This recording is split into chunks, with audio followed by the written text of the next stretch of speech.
നമ്മുടെ ഒരു പുതിയ ക്ലാസ്സിലേക്ക് എല്ലാവർക്കും സ്വാഗതം. നിങ്ങൾ കഴിഞ്ഞ ക്ലാസ്സിൽ നിന്ന് സപ്പോർട്ടിന് എല്ലാവർക്കും നന്ദി. നമ്മളിന്നൊരു പുതിയ ടോപ്പിക്കിലേക്കാണ് കിടക്കുന്നത്. അതിനു മുമ്പ് ചാനൽ ആദ്യമായിട്ട് കാണുന്നവരാണെങ്കിൽ ഒന്ന് സബ്സ്ക്രൈബ് ചെയ്യുക, ഒന്ന് ലൈക്ക് ചെയ്യുക, ഒന്ന് ഷെയർ ചെയ്യുക. എന്നാലേ നമുക്കൊരു ഊർജ്ജം ഉണ്ടാവുള്ളൂ. പുതിയ പുതിയ ക്ലാസ്സുകൾ നിങ്ങൾക്ക് തരാൻ വേണ്ടി ഒരു ഊർജ്ജം ഉണ്ടാവണമെങ്കിൽ നിങ്ങൾ ചാനലൊന്ന് ലൈക്ക് ചെയ്യുക, ഷെയർ ചെയ്യുക, സബ്സ്ക്രൈബ് ചെയ്യുക. നമ്മളിന്ന് പുതിയ സൂപ്പർ ഒരു ടോപ്പിക്കുമായിട്ടാണ് വന്നേക്കുന്നത്. 97ാമത് ഓസ്കാർ അവാർഡാണ് നമ്മൾ ഇന്ന് എടുക്കാനായിട്ട് വന്നേക്കുന്നത്. 97ാമത് ഓസ്കാർ അവാർഡ് എന്തായാലും ചോദിക്കാൻ ഒരു ചാൻസ് ഉള്ള ക്വസ്റ്റ്യനാണ്. ഏതെങ്കിലും ഒരു ക്വസ്റ്റ്യൻ ഇതിൻ്റെ അന്ന് ചോദിക്കും, ഉറപ്പാണ്. ചിലപ്പോൾ 2 എണ്ണം ചോദിച്ചെന്ന് വരാം. അപ്പോൾ അത് നിങ്ങളത് അതിൻ്റെ ആ ഒരു ഇമ്പോർട്ടൻസ് മനസ്സിലാക്കി പഠിക്കുക. ഓസ്കാർ അവാർഡും നോബൽ പുരസ്കാരങ്ങളും ഒക്കെ പൊതുവെ ചോദിക്കാറുള്ള ക്വസ്റ്റ്യൻസ് ആണ്. അപ്പോൾ നമുക്ക് ടോപ്പിക്കിലേക്ക് പോവാം. 97ാമത് ഓസ്കാർ അവാർഡിന്റെ അവാർഡ് കാറ്റഗറീസും അത് ലഭിച്ച ആൾക്കാർ നമുക്ക് ആദ്യം നോക്കാം. അതിൻ്റെ കുറച്ച് അഡീഷണൽ ഇൻഫർമേഷൻ, അതായത് ഞാൻ റിസർച്ച് ചെയ്ത ബേസിൽ കുറച്ച് അഡീഷണൽ ഇൻഫർമേഷൻ നിങ്ങൾക്ക് സെക്കൻഡ് ഇതിൽ തരാം. അപ്പം ആദ്യം നമുക്ക് ലഭിച്ച അവാർഡ് കാറ്റഗറീസും ലഭിച്ച ആൾക്കാർ നോക്കാം. ആദ്യം നമുക്ക് മികച്ച നടൻ നോക്കാം. മികച്ച നടൻ ആരായിരുന്നു? 97ാമത് ഓസ്കാർ അവാർഡിൽ മികച്ച നടൻ ആരായിരുന്നു നിങ്ങൾക്ക് അറിയാമോ? ഞാൻ പറഞ്ഞുതരാം. മികച്ച നടൻ അഡ്രിയൻ ബ്രോഡി ആയിരുന്നു മികച്ച നടൻ. ഇത് അഡ്രിയൻ ബ്രോഡിയുടെ എത്രാമത്തെ ഓസ്കാർ അവാർഡായിരുന്നു അറിയോ? ഇത് അഡ്രിയൻ ബ്രോഡിയുടെ 2ാമത്തെ ഓസ്കാർ അവാർഡായിരുന്നു. ഇതിനു മുമ്പ് ഇപ്പോൾ ലഭിച്ചത് ദി ബ്രൂട്ടലിസ്റ്റ് എന്ന് പറഞ്ഞ ഒരു ചിത്രത്തിനാണ്. ഇതിനു മുമ്പ് ദി പിയാനിസ്റ്റ് എന്ന് പറഞ്ഞ ഒരു ചിത്രത്തിന് ലഭിച്ചിട്ടുണ്ട്. രണ്ടും ഏകദേശം ഒരേ ഒരു ഇതിൽ പറയുന്നതാണ്. ഒരു വാർ പീരീഡും അതുമായിട്ട് ബന്ധപ്പെട്ട ഒരു സംഭവമൊക്കെ ആയിട്ട്. ഈ ബ്രൂട്ടലിസ്റ്റ് എന്ന ചിത്രത്തിൽ പുള്ളി ഒരു ആർക്കിടെക്ട് ആയിട്ടാണ് വരുന്നത്. അഡ്രിയൻ ബ്രോഡി എന്ന വ്യക്തി നല്ല സൂപ്പർ അഭിനയാണ്. കണ്ടിട്ടില്ലാത്തത് കണ്ടുവെക്കുക. ഇച്ചിരി ലെങ്ത് ഉള്ള ഫിലിമാണ്. ടൈം കിട്ടുമ്പോൾ കണ്ടുവെക്കുക. സൂപ്പർ ഫിലിമാണ്. ഇനി അടുത്തത് മികച്ച നടി. അപ്പൊ നമ്മൾ അത് സെറ്റ് ആയല്ലോ, അഡ്രിയൻ ബ്രോഡി. ഇനി മികച്ച നടി മൈക്കി മാഡിസൺ ആണ്. മികച്ച നടി ആരാണ്? മൈക്കി മാഡിസൺ. അത് നമുക്ക് പഠിക്കാൻ എളുപ്പത്തിന് ഒരു മിക്കി മൗസ് എന്നൊക്കെ പഠിച്ചാൽ മതി. മൈക്കി, അപ്പൊ മിക്കി മൗസ്, മികച്ച നടി മിക്കി മൗസ് എന്ന് പഠിച്ചാൽ മതി. ഈ മൈക്കി മാഡിസന് ഏത് ചിത്രത്തിനാണ് ലഭിച്ചതെന്ന് വെച്ച് കഴിഞ്ഞാൽ അനോറ എന്ന ചിത്രത്തിനാണ്. നിങ്ങൾക്ക് എളുപ്പത്തിന് വേണ്ടി ഞാനിവിടെ ഈ സൈഡിൽ ഇതിന്റെയൊക്കെ മൈക്കി മാഡിസന്റെയും ചിത്രത്തിന്റെയും ഇതൊക്കെ ഫോട്ടോ ആയിട്ട് ഈ സൈഡിൽ തന്നെ കൊടുത്തേക്കാം. അപ്പൊ നിങ്ങൾക്ക് എളുപ്പമായിരിക്കും. ഇനി അടുത്തത്, ഇനി മികച്ച സഹനടൻ. നമ്മൾ മികച്ച നടൻ നോക്കി, മികച്ച നടി നോക്കി. മികച്ച നടൻ ആരായിരുന്നു? Adrian Brody. മികച്ച നടി ആരായിരുന്നു? നമ്മുടെ മിക്കി മൗസ്, മൈക്കി മാഡിസൺ. ഓക്കെ, അപ്പൊ ഇനി നമുക്ക് മികച്ച സഹനടൻ നോക്കാം. മികച്ച സഹനടൻ ആരെന്ന് വെച്ചാൽ കീറൻ കൾക്കിനാണ്. ഇത് കീറൻ കൾക്കിന്റെ ആദ്യത്തെ ഓസ്കാർ അവാർഡും ആദ്യത്തെ ഓസ്കാർ നോമിനേഷനാണ്. അങ്ങനെ ചിലപ്പോൾ നമുക്ക് ചോദിക്കാൻ സാധ്യതയുണ്ട്. നല്ല ടൈറ്റ് ആയിട്ടൊരു ക്വസ്റ്റ്യൻ വന്നു കഴിഞ്ഞാൽ അങ്ങനെയൊക്കെ ആയിരിക്കും ചോദിക്കുന്നത്. എത്രാമത്തെ ഓസ്കാർ അവാർഡ് എന്നൊക്കെ ചോദിക്കാൻ നല്ല ചാൻസ് ഉണ്ട്. അപ്പൊ കീറൻ കൾക്കിന്റെ ആദ്യത്തെ ഓസ്കാർ അവാർഡും ആദ്യത്തെ ഓസ്കാർ നോമിനേഷനാണ്. ഏത് ചിത്രത്തിനാന്ന് ചോദിച്ചു കഴിഞ്ഞാൽ കീറൻ കൾക്കിന് ലഭിച്ചത് എ റിയൽ പെയിൻ എന്ന ചിത്രത്തിനാണ്. ഏതാണ്? എ റിയൽ പെയിൻ എന്ന ചിത്രത്തിനാണ്. അന്ന് ഓർത്ത് വെച്ചു. ആ ചിത്രത്തിന്റെ പേര് എ റിയൽ പെയിൻ. നല്ലൊരു ചിത്രമാണ്. നിങ്ങൾ കണ്ടിട്ടില്ലാത്തവര് കാണുക. ഓക്കെ, അടുത്തതാണ് മികച്ച സഹനടി. മികച്ച സഹനടി ആർക്കാണ് ലഭിച്ചതെന്ന് വെച്ച് കഴിഞ്ഞാൽ ആ അവാർഡ് ആർക്കാണ് ലഭിച്ചതെന്ന് വെച്ചാൽ സോയി സൽദാന എന്ന് പറഞ്ഞ ഒരു വ്യക്തിക്കാണ് ലഭിച്ചത്. സോയി സൽദാന. ഏതാ ചിത്രം എന്ന് വെച്ച് കഴിഞ്ഞാൽ എമിലിയ പെരസ് ആണ്. എമിലിയ പെരസിന് ആ ചിത്രത്തിന് വേറൊരു പ്രത്യേകത കൂടിയുണ്ട്.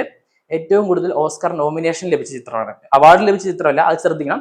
ഏറ്റവും കൂടുതൽ ഓസ്കാർ നോമിനേഷൻ ലഭിച്ച ചിത്രം ഏതെന്ന് വെച്ച് കഴിഞ്ഞാൽ എമിലിയ പെരസ് ആണ്. ഓക്കെ, അവിടെ സെറ്റായി. ഏറ്റവും കൂടുതൽ ഓസ്കാർ നോമിനേഷൻ ലഭിച്ച ചിത്രമാണ് എമിലിയ പെരസ്. ഓക്കെ, നെറ്റ്ഫ്ലിക്സിലുണ്ട്. കാണാത്തൊരു കണ്ടു നോക്കുക. ഞാൻ കണ്ടിട്ടില്ല, നിങ്ങൾ കാണാത്തൊരു താല്പര്യമുണ്ടെങ്കിൽ കണ്ടു നോക്കുക. ഓക്കെ, ഇനി അടുത്തത് മികച്ച ചിത്രമാണ്. ഏറ്റവും കൂടുതൽ അവാർഡ് ലഭിച്ച ചിത്രമാണ്. ഓസ്കാറിൽ ഏറ്റവും കൂടുതൽ അവാർഡ് ലഭിച്ച, അതൊരു വേറൊരു വിശേഷണമാണ് ഇതിന്. മികച്ച ചിത്രം അനോറ. ഓക്കെ, മികച്ച ചിത്രം എന്ന് വെച്ചാൽ അനോറ. പിന്നെ അടുത്ത വിശേഷണമാണ് ഏറ്റവും കൂടുതൽ അവാർഡ് ലഭിച്ച ചിത്രം ഏതാണ്? ഏറ്റവും കൂടുതൽ അവാർഡ് ലഭിച്ച ചിത്രം ഏതാണ്? 97ാമത് ഓസ്കാർ അവാർഡിൽ അത് അനോറയാണ്. അനോറ. ഓക്കെ, അതൊക്കെയാണ് നമുക്ക് അടുത്ത സ്ലൈഡിൽ പറയാം. ഡീറ്റെയിൽഡ് ആയിട്ടാണ് നമ്മൾ പറയുന്നത്. നമ്മൾ അവിടെ ഒരു പോയിന്റ് വിടുന്നില്ല. ഓക്കെ, ചെറുതാക്കാൻ ഫുൾ ആയിട്ട് നിങ്ങൾ കണ്ടു കഴിഞ്ഞാൽ ഒരു പോയിന്റ് പോലും നിങ്ങൾക്ക് വിട്ടുപോകില്ല. ഓക്കെ, അത് ഞാൻ ഗ്യാരണ്ടി പറയും. അടുത്ത് മികച്ച അവലംബിത തിരക്കഥ. അതായത് മികച്ച തിരക്കഥയ്ക്ക് അവാർഡ് ലഭിച്ചത് നമ്മുടെ ഈ അനോറയ്ക്കാണ്. അതായത് ഒറിജിനൽ തിരക്കഥ. അതായത് ഒറിജിനലായിട്ട് പുള്ളി സീൻ ബേക്കർ എന്ന് പറഞ്ഞ വ്യക്തി റിട്ടേൺ ചെയ്ത തിരക്കഥയാണ്. ഇത് അഡാപ്റ്റഡ് തിരക്കഥയാണ്. ഈ ബുക്കുകളിൽ നിന്നും നോവലുകളിൽ നിന്നൊക്കെ എടുക്കുന്നതിനാണ് ഈ അഡാപ്റ്റഡ് തിരക്കഥ എന്ന് പറയുന്നത്. ഈ അഡാപ്റ്റഡ് തിരക്കഥ ഏതാണെന്ന് വെച്ച് കഴിഞ്ഞാൽ പീറ്റർ സ്ട്രോഗൻ കോൺക്ലേവ് എന്ന് പറഞ്ഞ ചിത്രമുണ്ട്. അതിൽ പീറ്റർ സ്ട്രോഗന്റെ ഇതാണ് അഡാപ്റ്റഡ് തിരക്കഥ എന്ന് പറഞ്ഞ കാറ്റഗറിയിൽ അവാർഡ് നേടിയത്. പീറ്റർ സ്ട്രോഗന്റെ കോൺക്ലേവ്. ഈ മാർപ്പാപ്പ മരിച്ചു കഴിയുമ്പോൾ മാർപ്പാപ്പമാരുടെ ഇലക്ഷനുമായിട്ട് ബന്ധപ്പെട്ട ഒരു ചിത്രമാണ് കോൺക്ലേവ്. ഓക്കെ, അപ്പൊ അത് സെറ്റായി. അഡാപ്റ്റഡ് തിരക്കഥ പീറ്റർ സ്ട്രോഗൻ, കോൺക്ലേവ്. പീറ്റർ സ്ട്രോഗന്റെ ഫോട്ടോ ഒക്കെ ഇവിടെ കൊടുത്തേക്കാം. ഓക്കെ, ഇനി അടുത്തത് നമ്മൾ നോക്കുമ്പോൾ മികച്ച വസ്ത്രാലങ്കാരം. ഈ വസ്ത്രാലങ്കാരത്തിന്റെ അവാർഡിന് ഒരു പ്രത്യേകത ഉണ്ട്. അത് നമ്മൾ അടുത്ത സ്ലൈഡിൽ പറയും. ആർക്കാണെന്ന് ഇപ്പൊ പിടിക്കാം. മികച്ച വസ്ത്രാലങ്കാരം പോൾ ടെസ്വെലിനാണ് മികച്ച വസ്ത്രാലങ്കാരത്തിന് അവാർഡ് ലഭിച്ചത്. പോൾ ടെസ്വെലിന് ഏത് ചിത്രത്തിനാണെന്ന് ചോദിക്കും. പോൾ ടെസ്വെലിന് വിക്കറ്റ് എന്ന് പറഞ്ഞ ചിത്രത്തിനാണ് പോൾ ടെസ്വെലിന് മികച്ച വസ്ത്രാലങ്കാരത്തിന് അവാർഡ് ലഭിച്ചത്. ഓക്കെ, അതും അവിടെ സെറ്റ് ആയിട്ടുണ്ട്. ഇനി നമുക്ക് മികച്ച ആനിമേറ്റഡ് ചിത്രം ഫ്ലോ എന്ന് പറഞ്ഞ ചിത്രത്തിലാണ്. ഫ്ലോ പൂച്ച കേന്ദ്ര കഥാപാത്രമായിട്ട് വരുന്ന ചിത്രമാണ് ഈ ഫ്ലോ എന്ന് പറഞ്ഞ ചിത്രം. അധികം ഡയലോഗ്സ് ഒന്നുമില്ല, ജസ്റ്റ് ഇങ്ങനെ ആനിമേറ്റഡ് ചിത്രങ്ങൾ കണ്ടിട്ട് പൊതുവെ ചില ആനിമേറ്റഡ് ചിത്രത്തിന് ഡയലോഗ്, ഇപ്പൊ കുങ്ഫു പാണ്ട ഒക്കെ പോലത്തെ ചിത്രത്തിന് ഡയലോഗ്സ് ഉണ്ടാവും. ഇതിൽ അങ്ങനെ ഡയലോഗ് ഒന്നുമില്ല. ഈ ആനിമേഷൻ വഴി തന്നെ എന്താണ് നമ്മുടെ ആ ഇമോഷൻസും ആശയം എന്താണ് സിനിമയിൽ പറയാൻ ഉദ്ദേശിക്കുന്നതിനുള്ള ആശയമൊക്കെ കൺവേ ചെയ്തു പോകുന്നുണ്ട്. അതാണ് ഈ മികച്ച ആനിമേറ്റഡ് ചിത്രമായിട്ടുള്ള ഫ്ലോ. അതിന് തന്നെയാണ് അവാർഡ് ലഭിച്ചത്. നല്ല സൂപ്പർ ആനിമേഷൻ സംഭവമാണ്. അതിന്റെ ട്രെയിലറൊക്കെ കാണുമ്പോൾ നിങ്ങൾക്ക് സൂപ്പർ സംഭവമാണ്. അപ്പൊ അടുത്ത് നമുക്ക് നോക്കാം. ഇനി മികച്ച ലൈവ് ആക്ഷൻ ചിത്രത്തിന് നമുക്കൊരു ഇതുണ്ടായിരുന്നു, അതായത് ഇന്ത്യക്ക് ഒരു നോമിനേഷൻ ഉണ്ടായിരുന്നു. അത് നമുക്ക് ആദ്യം നോക്കാം. മികച്ച ലൈവ് ആക്ഷൻ ചിത്രത്തിന് ഇന്ത്യയുടെ നോമിനേഷൻ ഏതാണെന്ന് വെച്ച് കഴിഞ്ഞാൽ നമ്മുടെ പ്രിയങ്ക ചോപ്രയൊക്കെ പ്രൊഡ്യൂസ് ചെയ്ത അനുജ എന്ന ചിത്രമാണ്. ലൈവ് ആക്ഷൻ ചിത്രത്തിന് ഇന്ത്യക്ക് ഒരു നോമിനേഷൻ ഉണ്ടായിരുന്നു, ഓസ്കാർ നോമിനേഷൻ. അത് ഏത് ചിത്രമാണെന്ന് വെച്ചാൽ പ്രിയങ്ക ചോപ്രയൊക്കെ പ്രൊഡ്യൂസ് ചെയ്ത ഏതാണ് അനുജ എന്ന ചിത്രത്തിലായിരുന്നു. എന്താണ് നിർഭാഗ്യവശാൽ നമുക്കത് ലഭിച്ചില്ല. അത് ലഭിച്ചത് I am not a robot എന്ന് പറഞ്ഞ ചിത്രത്തിലാണ്. I am not a robot. ഇനി അടുത്ത് നമുക്ക് നോക്കാം മികച്ച VFX. ഈ VFX എന്ന് പറഞ്ഞ സംഭവം അല്ലെങ്കിൽ ആ ഒരു ഡിപ്പാർട്ട്മെന്റ് ഇത് ഡെവലപ്പ് ചെയ്ത് വരുന്ന ഡിപ്പാർട്ട്മെന്റ്. പക്ഷേ ഈ ഇംഗ്ലീഷ് സിനിമകളിലൊക്കെ അത് ഓൾറെഡി ഡെവലപ്ഡ് ആയി. നമ്മൾ ഈ മലയാളം അല്ലെങ്കിൽ അങ്ങനത്തെ കന്നഡ അങ്ങനത്തെ സ്ഥലങ്ങളിലാണ്, അല്ലെങ്കിൽ ആ ഒരു ഏരിയാസിലാണ് അത്ര ഡെവലപ്ഡ് ആണ്. ഹോളിവുഡ് ഇംഗ്ലീഷ് ചിത്രങ്ങളിൽ നല്ല ഡെവലപ്ഡ് ആയിട്ടുണ്ട്. അപ്പൊ അതിന് നല്ല കോമ്പറ്റീഷൻ ആണ് അവിടെ ഒരു അവാർഡ് കൊടുക്കുക എന്ന്. ഡ്യൂൺ പാർട്ട് 2 മികച്ച VFX എന്നുള്ള അവാർഡ് ലഭിച്ചത്. ഇനി മികച്ച സൗണ്ട് ഡിസൈൻ എന്നൊക്കെ പറയാം. സൗണ്ട് ഡിസൈൻ നമ്മൾ ഈ തിയേറ്ററിൽ കയറിയിരിക്കുമ്പോൾ ചില സിനിമകൾക്കൊക്കെ നല്ല ശബ്ദമാണ് നമ്മുടെ, അതായത് ഇപ്പൊ ഒരു ബോംബ് ബ്ലാസ്റ്റിന്റെ ശബ്ദം അത് പക്കായിട്ട് കിട്ടും, ഇല്ലെങ്കിൽ ഒരു കുതിര വരുന്ന ശബ്ദം അതൊക്കെ പക്കായിട്ട് കിട്ടുന്നത് അത് ആ സൗണ്ട് ഡിസൈൻ ചെയ്യുന്ന ആ ഒരു ഡിപ്പാർട്ട്മെന്റിന്റെ ഒരു കഴിവാണ്. അതാണ് സൗണ്ട് ഡിസൈൻ. അതും ഡ്യൂൺ പാർട്ട് 2 തന്നെയാണ് ലഭിച്ചിരിക്കുന്നത്. അപ്പൊ നമുക്ക് പഠിക്കാൻ എളുപ്പമാണ്. VFX എന്ന് പറയുമ്പോൾ ഈ നമ്മുടെ ചലച്ചിത്ര ഭംഗി നമ്മുടെ കാഴ്ചയായിട്ട് ബന്ധപ്പെട്ടാണല്ലോ, മറ്റേത് ചെവിയായിട്ട് ബന്ധപ്പെട്ടാണല്ലോ, കേൾവിയായിട്ട് ബന്ധപ്പെട്ട. അപ്പൊ അത് രണ്ടും VFX സൗണ്ട് ഡിസൈനും ഒരു ചിത്രത്തിനാണ് ഡ്യൂൺ പാർട്ട് 2. ഓക്കെ, അത് സെറ്റായി, അവിടെ സെറ്റായി എന്ന് വിശ്വസിക്കുന്നു.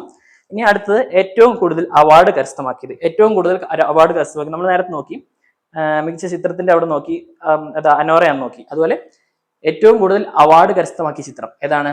അത് അനോറയാണ്. അതായത് മികച്ച എഡിറ്റിംഗ്, മികച്ച ചലച്ചിത്രം, മികച്ച തിരക്കഥ, അങ്ങനെ മികച്ച സംവിധായകൻ, മികച്ച നടി, അങ്ങനെ 5 അവാർഡുകൾ ലഭിച്ചതാണ്.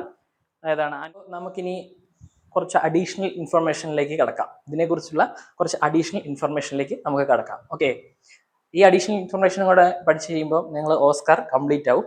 അപ്പം നിങ്ങൾക്ക് ഏത് ക്വസ്റ്റ്യൻ വന്നു കഴിഞ്ഞാൽ ഉത്തരം എഴുതാനുള്ള ലെവലിൽ കോൺഫിഡൻറ്റും ആവും. ഓക്കെ, അപ്പം നമുക്ക് പോവാം.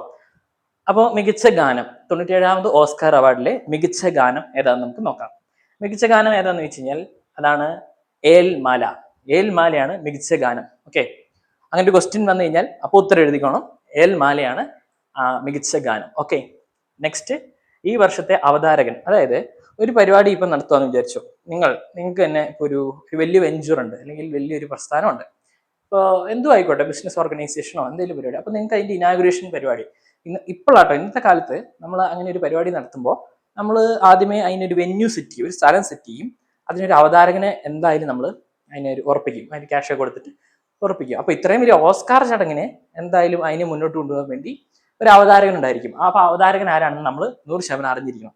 അപ്പോൾ ആ അവതാരകനായിരുന്നു 97ാം ഓസ്കാർ ചടങ്ങിലെ അവതാരകനായിരുന്നു കോനൻ ഓബ്രിയാൻ. ചില ഇതില് നമ്മൾ കാണാറുണ്ട് കോനൻ ഒബ്രിയാൻ എന്ന് കാണാറുണ്ട്. പക്ഷെ പക്ക പുള്ളിന്റെ ഇംഗ്ലീഷ് പ്രൊണൗൺസിയേഷൻ നമ്മൾ മലയാളത്തിലേക്ക് ട്രാൻസ്ലേറ്റ് ചെയ്യുമ്പോൾ അത് കോനൻ ഓബ്രിയാൻ എന്നാണ്. പുള്ളി ഒരു അമേരിക്കൻ TV ഹോസ്റ്റ് ആണ്, മാത്രമല്ല ഒരു കൊമേഡിയനുമാണ്. ഈ ഓസ്കാർ ചടങ്ങ് കണ്ടിട്ടുള്ളവർക്കറിയാം പുള്ളി നൈസായിട്ട് ഹാൻഡിൽ ചെയ്യുന്നത്. നല്ല കോമിക്സ് ഒക്കെ പറഞ്ഞ അത്രയും ആൾക്കാരെ, വലിയ സെലിബ്രിറ്റി ആയിട്ടുള്ള ആൾക്കാരാണ്, അവരെയൊക്കെ ചിരിപ്പിക്കുക എന്ന് പറഞ്ഞാൽ വലിയ ഒരു ടാസ്ക് ആണ്. അതൊക്കെ പുള്ളി നൈസായിട്ട് ഹാൻഡിൽ ചെയ്യുന്നുണ്ട്. അതാണ് പുള്ളി അത്രയും ഒരു എഫിഷ്യന്റും എക്സ്പീരിയൻസ്ഡും ആയിട്ടുള്ള ഒരു വ്യക്തിയാണ്. ഓക്കെ, നമുക്ക് അടുത്തേക്ക് പോവാം. മികച്ച ഡോക്യുമെന്ററി ചിത്രം ഏതാണ്? മികച്ച ഡോക്യുമെന്ററി ചിത്രം അറിയാമോ? അറിയില്ലല്ലോ, അപ്പൊ ഞാൻ പറഞ്ഞുതരാം. മികച്ച ഡോക്യുമെന്ററി ചിത്രമാണ് നോ അതർലാൻഡ് ആണ് മികച്ച ഡോക്യുമെന്ററി ചിത്രം. ഓക്കെ, അടുത്തത് എന്താന്ന് വെച്ച് കഴിഞ്ഞാൽ 97ാമത് ഓസ്കാർ അവാർഡ് എവിടെ വെച്ചാണ് നടന്നത്? 97ാമത് ഓസ്കാർ അവാർഡ് എവിടെ വെച്ചാണ് നടന്നതെന്ന് നിങ്ങൾക്ക് അറിയാമോ? അത് ഞാൻ നേരത്തെ പറഞ്ഞതുപോലെ ഡോൾബി, അതായത് ഒരു വെന്യൂ വേണമല്ലോ. അപ്പം അത് ഡോൾബി തിയേറ്റേഴ്സ് ലോസ് ഏഞ്ചൽസ്. പൊതുവെ എല്ലാ പ്രാവശ്യവും അല്ലെങ്കിൽ എല്ലാ തവണയും നടക്കുന്നത് ഈ ഡോൾബി തിയേറ്റേഴ്സ് ലോസ് ഏഞ്ചൽസിലാണ്. എവിടെയാണെന്ന് അറിയാലോ, അമേരിക്കയിലാണ്.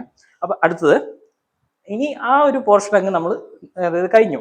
ഇനി നമുക്ക് കുറച്ച് അഡീഷണൽ ഇൻഫോ എന്ന് പറയുമ്പോൾ നമുക്ക് കഴിഞ്ഞ വർഷത്തെയും കൂടെ നോക്കണം. അതായത് 97 നമ്മൾ നോക്കിയത്, ഇനി 96 നോക്കണം, കഴിഞ്ഞ എഡിഷൻ. അപ്പോൾ 96th ഓസ്കാർ, അതിൽ നമുക്ക് ബെസ്റ്റ് ആക്ടർ ആരാണെന്ന് നമുക്ക് നോക്കാം. ഇത് മികച്ച നടൻ ആരായിരുന്നു നമുക്ക് നോക്കാം.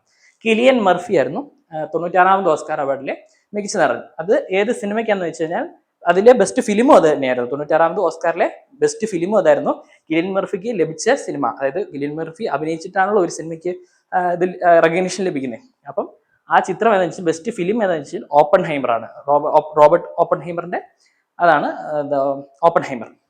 ഇനി അടുത്തത് ബെസ്റ്റ് ഡയറക്ടർ, മികച്ച സംവിധായകൻ. മികച്ച സംവിധായകനുള്ള അവാർഡ് ലഭിച്ചത് ക്രിസ്റ്റഫർ നോളനാണ്. ക്രിസ്റ്റഫർ നോളൻ ഇപ്പോൾ അവാർഡ് ലഭിക്കേണ്ട ക്രിസ്റ്റഫർ നോളന്റെ ചെറിയ സിനിമകൾ കണ്ടിട്ടുള്ളവർക്ക് അറിയാം ഏത് ലെവൽ സിനിമകളാണ് പുള്ളി എടുക്കാറുള്ളത്. പുള്ളി അതിനുള്ള റീ റിലീസിന്റെ ഒക്കെ ടിക്കറ്റിന്റെ ലെവലൊക്കെ നിങ്ങൾക്ക് അറിയാവുന്നതാണല്ലോ.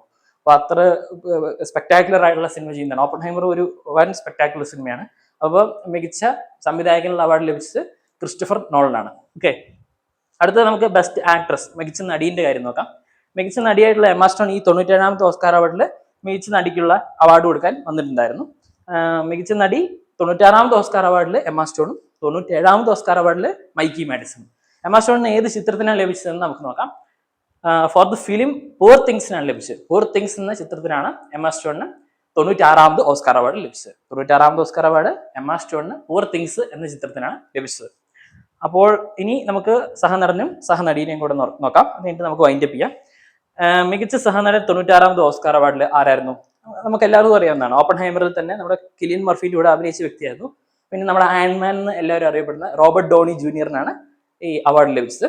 റോബർട്ട് ഡോണി ജൂനിയർ അത് എല്ലാവർക്കും അറിയാം. കാരണം കിലിയൻ മർഫിനെ നമ്മൾ പഠിച്ചു കഴിഞ്ഞാൽ ആ 96th ഓസ്കാർ അവാർഡിൽ ഈസി ആയിട്ട് സഹനടൻ ചോദിച്ചു കഴിഞ്ഞാൽ നമുക്ക് അവിടെ കിട്ടിയേ പറ്റൂ. അപ്പൊ നിങ്ങളത് എങ്ങനെ കണക്ട് ചെയ്ത് വെച്ചേക്കണം. കിലിയൻ മർഫി അവിടെ കിട്ടിയിട്ടുണ്ടെങ്കിൽ അതിന്റെ സഹനടനായിട്ട് കിട്ടിയത് ആരാണെന്ന് വെച്ചാൽ റോബർട്ട് ഡോണി ജൂനിയർ, അയൺമാൻ എന്ന് എളുപ്പത്തിൽ പഠിച്ചു വെച്ചു. റോബർട്ട് ഡോണി ജൂനിയറിനെ നമുക്ക് റീപ്ലേസ് ചെയ്യാൻ പറ്റില്ല അയൺമാൻ എന്നുള്ള ക്യാരക്ടറിൽ. അത്ര ഐക്കോണിക് ആയിട്ടുള്ള ക്യാരക്ടറാണല്ലേ.